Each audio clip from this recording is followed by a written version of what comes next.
Welcome back to my YouTube channel. Today we're discussing part 2 of So You Want to Join the Army. So recapping off of part 1, we talked about the enlistment process, going to MEPS, all that fun stuff. So now you signed your contract, so this is now on to part 2. So now we've signed our contract. The next thing that you want to do is notify your job as well as notify your school. So with me, I was in school, I was ending my freshman year. I had to go to my student enrollment center. I know every school has a different title for it, so you have to, or for me it was a temporary withdrawal, or the technical term that I looked up, it's withdrawal with intent on returning. With your job, I don't remember the exact law, but I do know it is if you leave with the intent when you're going for military orders or basic training, whatever the case may be, your job has to keep your position for you, so they can't fire you because you're going to be going away. Of course, be as open and transparent with your job. Let them know when you're leaving, where you're going, and when you should be coming back. So also, before you ship out, it is very, very important that you start exercising probably a good couple weeks to a month before you ship out. The last thing you want to do is go to basic and you're just not in shape. So the best thing that I would recommend is to do cardio, do a lot of running, do a lot of push-ups, because you will be doing a lot of push-ups. Easiest way to put it, point blank, you will be doing a lot of push-ups. Yeah, so running, push-ups, do some cycling, do some swimming, just a lot of cardio stuff.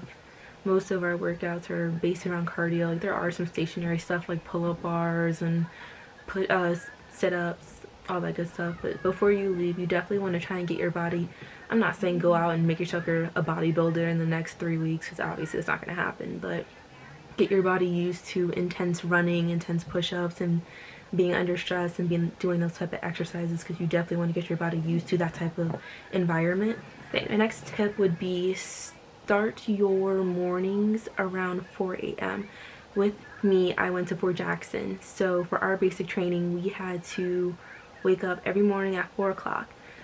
Get used to waking up early in the morning if you don't already. Another tip, before you ship out, it is very, very important that you notify your debit and credit card company that you will be leaving. So if you live in South Carolina, or you live in, I think another one's Oklahoma, whatever other forts are at, if you are leaving your home state to go to basic training, notify your debit card companies, your credit card companies. The reason being, you do not want to be in a situation where you're already in the heat of the moment with everything and you're not going to have time to make a phone call because your debit card company thinks that your card was stolen and used in a different state and now it's locked, and you have to just call them in advance, let them know, hey, everything's okay, I'm going to this location for basic training, I will be leaving this date, I'll be coming back the following date, just so they know in advance, because the last thing you want to do is have to wait and find out the hard way that your card was locked, and now you have to call security, or the whatever the name is for the people who take care of potential fraud on your card, and they unlock it and all that.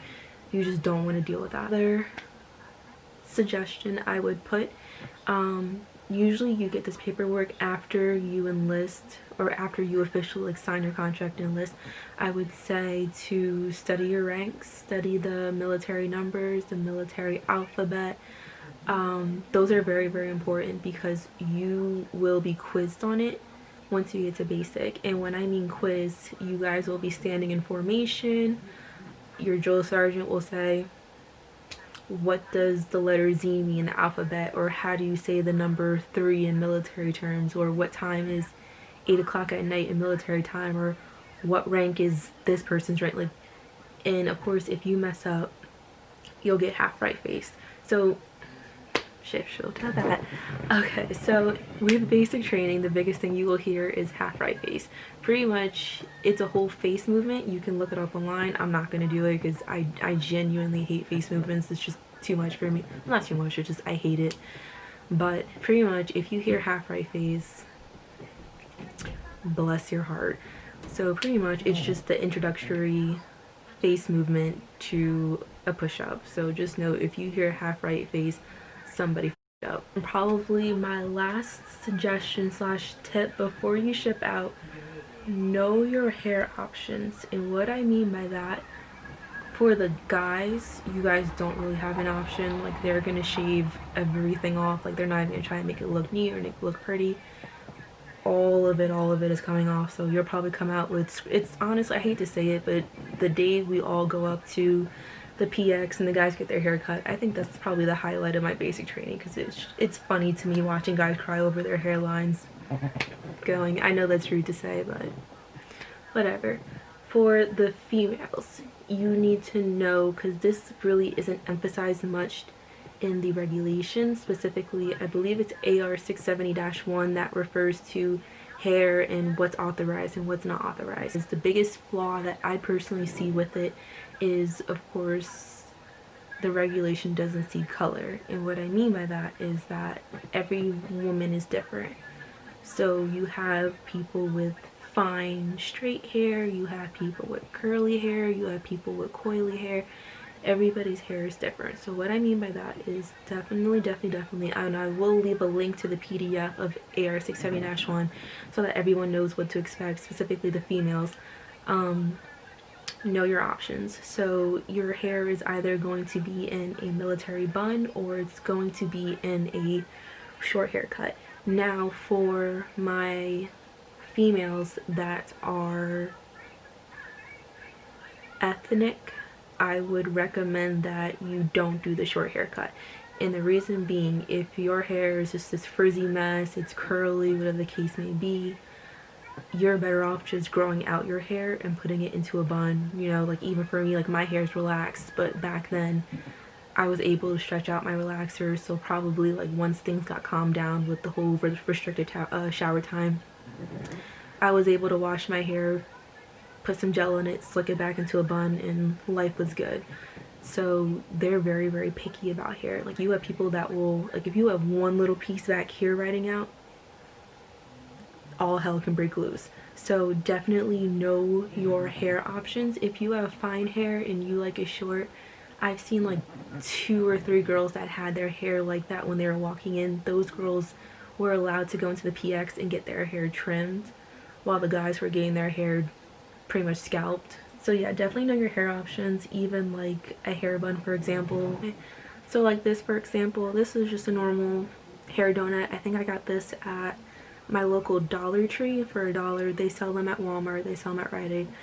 I wouldn't try I mean, usually Walmart you can get away with it, other stores it's like a hit or miss, but this one I literally got from my dollar store. So I bought like 10 of them just because for some odd reason I lose these like no tomorrow. And then I just put a black sock over top of it, because whatever the material is made out of, it pulls my hair like crazy, and I just have like a bunch of split ends and broken ends. So I like to cover my sock buns with socks, black socks, or whatever matches your hair the closest. So yes, to sum it up, if all else fails, look into AR 670-1, because that is the most general idea of what requirement there will be for hair. So bring a lot of bobby pins, bring a lot of hair ties, bring a bunch of the hair pieces, because it will definitely help. Bring some hairspray. Like, again, if they even see like the smallest a piece or your hair is looking a hot mess, you don't want to be the one. I'll leave it at that. You do not want to be the one. So now we are at coming up to our shift date. We're getting closer, so probably you're now required to show up to your RSP, and what that is, your recruitment sustainment program. What that is, for me, something went wrong to where my shift date was a lot closer than what everyone intended for me to go. So with RSP, there is red phase, white phase, blue phase, and green phase. Very similar to basic training, but the only thing is I only got introduced to red phase, and by the time I was done with that, it was time for me to ship out. So I think just red phase is probably like the introductory stuff that you need to have done in order to go to basic training. So with red phase, it was more so just like understanding drills and ceremony, ranks, how to speak to other people of other ranks. With red phase, at that time, everybody has to take a PC test.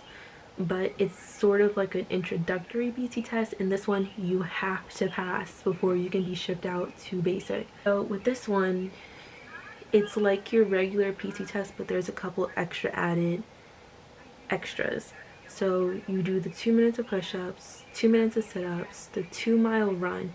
You have to do a deadlift with the bar. I'll try and insert an image for you to get an idea of what you have to do. There's a deadlift, and then there is, I want to say, the medicine ball throw. So you just sit and throw a medicine ball behind your head. The last thing that they do, I don't know if this is supposed to be in order or whatever the reason may be, but there's this thing called the pacer test. Some of us remember it from grade school, some may have been fortunate to not have to do the pace test. So what the pace test is, and this gets a lot of people from going right away. So it starts off at level 0, and I think the highest it goes up to is like 14, 15. Every level the pace gets faster. So level 0, it starts off like super slow, like you can probably walk across the gym and still make it with time. So you're pacing yourself to eventually get to a certain level to pass. So for me, I actually had to take it twice because I overdid it. And of course everyone was saying like, oh, take it slow, take it slow. I'm like, yeah, whatever. And of course I was winded by like level 5, level 6. So it's something you definitely want to work on pacing with running, like how I said earlier with the cardio. Definitely work with the pace test and do that. That'll definitely help you in your stamina, your endurance. I think that's a huge option as well. Again, I can't speak on the white phase, blue phase, and green phase. However, I will leave the link down below with the website explaining each of the phases. Again, it's somewhat relatively similar to basic training, so most people, you'll get the idea of what's going on.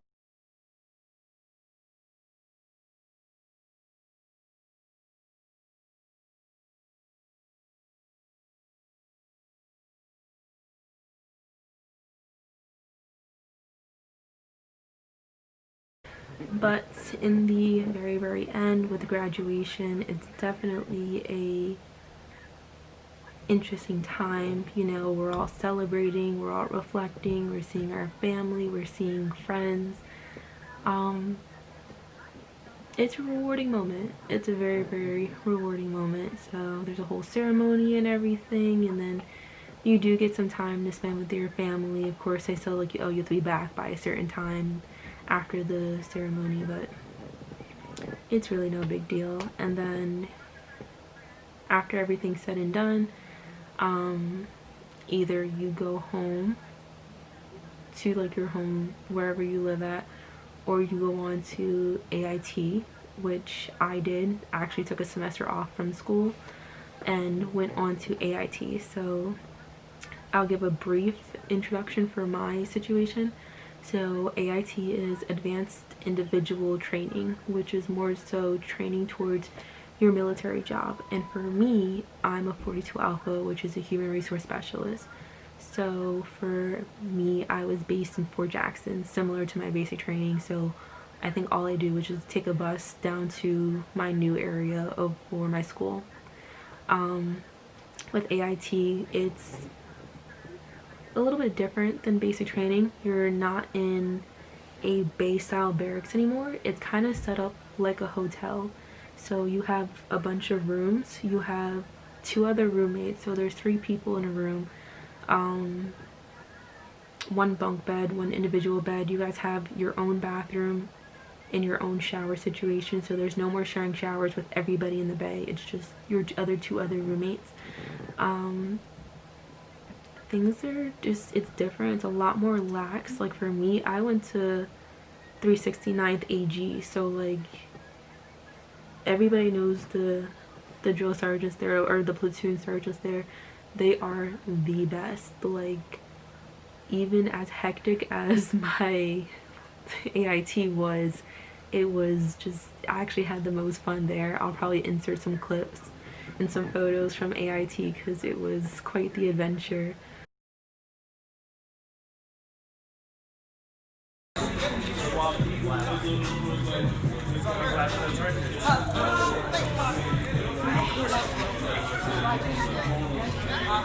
Left, left, column right, march. Oh, it looks like Playboy. Left, column left, march, mark time, march.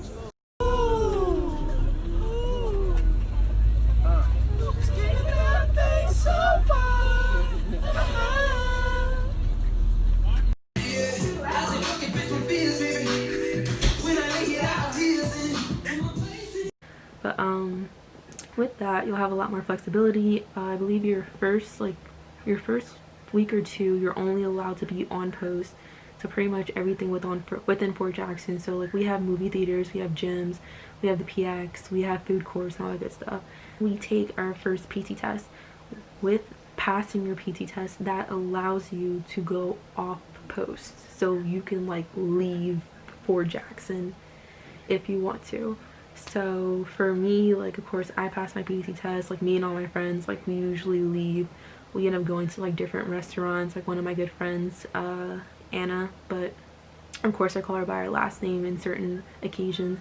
We went to get Korean barbecue and she taught me a lot about that, so that was a very, very fun experience.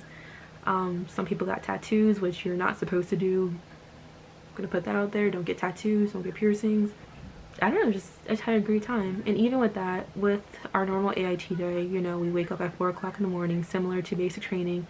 You know, similar situation, just make sure your room is clean, make sure your bed's clean, make sure you have to take the trash out. You cannot have any trash sitting in your room or your bathroom. Your locker, same situation. Make sure it is locked, because again, you can have your pass taken away, you can have your locker tossed, and locker toss means all of the contents in your locker is thrown out and you gotta start back over with organizing it. Make sure your locker is locked, make sure all the garbage is taken out first thing in the morning on your way to first formation before PT. Just stuff like that. There's a whole regulation, and there's actually pictures in our locker and the bathroom of what everything is supposed to look like when we're out for the day. So like I said, 4 o'clock, probably by like 5 or whatever, we're out for first formation, marching to the PT pit, conduct PT, come back, we shower, put on our OCPs, and we go to school. So again, similar situation, but again with school, it's more focused towards your MOS. So mine was more focused on the human resources and all that jazz. Usually like my specialty is just knowing the regulations and applying that. If you want, like I'll probably leave like a link to all of the MOSs from the Army website so everyone knows what they're looking at and what's expected. With school, I would recommend you definitely buy a backpack once you get to AIT. Don't buy it now because you never know what's going to happen, so I would wait until you get to AIT, probably like that family weekend or whatever you have, once you get to the PX. So like for me, I bought a regular black backpack from Amazon. With your backpack, I bring this to school, so it just held like my pens, my papers, folders, and all that stuff, and my water bottle. With your backpack, they do sell like the Army specialty ones, but like I just didn't see the need to spend like $80 on a backpack that I'll probably never ever use, but I ended up using this one. So this one from Amazon I got for like 20 bucks. The only thing is there cannot be any labels on it, so they can't have a Nike symbol, you can't have a North Face symbol. There's all black and no logos on the outside. So I think it can either be black, green, and tan. I don't know about green, but I do remember the rule was either black or tan. So the easiest thing to do is obviously wear black. Again, similar situations with basic training. We had our qualifications for our military occupational specialties and our other 42 Alpha responsibilities. Like we had our own little version of land nav. We had finals, we had quizzes on regulations and exams on regulations. We had a teacher, some of your teachers might be current drill sergeants or whatever. Mine was a retired command sergeant major. She was super nice. She actually written me one letter of recommendation for a scholarship I applied for. Super cool woman. So same, and then just graduate, the whole other ceremony, and then I got on a plane and came back home to Pennsylvania. But you know, of course my parents didn't come to my AIT graduation. I told them not to come because it was all of like a half an hour type of situation, so like I didn't think it was necessary. So did that. Towards the end, you do go to a building and it's called out processing, and you get all your documents. It tells you everything from your flights and all that. Fortunate for me, I was flying back with one of my close friends I went to basic training with, and he actually lives in the same school district as me. So he and I, we flew back together. We had a red eye, so it was kind of interesting flying from, we flew from Columbia to Atlanta and then Atlanta to Allentown. So it was quite the experience of knowing somebody for that long and you never even knew they were in your neck of the woods. So it was quite the experience. Okay, so that concludes part 2. Definitely stick around for part 3. If you guys have any questions, please feel free to contact me. I've been getting a lot of emails, so I'm very happy about that people are actually watching my videos. So again, please feel free to comment, subscribe, whatever you want. I'm here for you. So thank you so much for watching, and tune into the next video.